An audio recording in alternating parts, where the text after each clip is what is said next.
Hello guys, for today's vlog po magluluto po tayo ng ulam na pangmasa.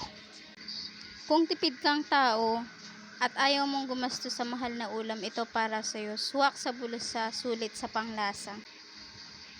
Kaya ano pang iniintay mo, panoorin mo to. Madali lang naman po ito gawin. Prepare lang po muna natin yung gulay na binili natin. Then hiwain po natin ng pahaba.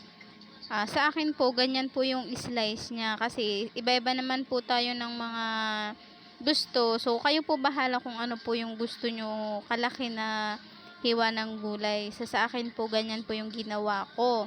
Then, after po, pwede na po tayo maghiwa din ng bawang at sibuyas.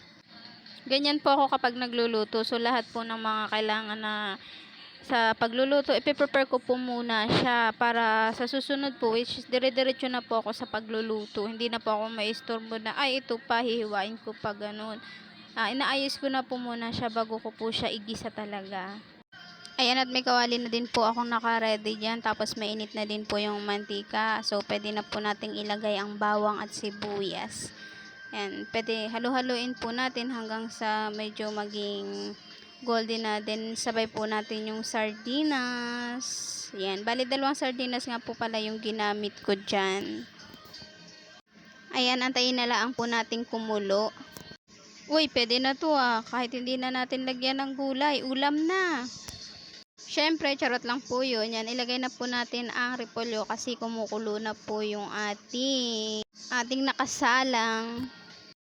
Ayan, nailagay na po natin ang gulay. Then, after po nyan, wait na lang po nating maluto yung gulay. Then, tapos na po siya and ready to eat na po. Thank you so much for watching.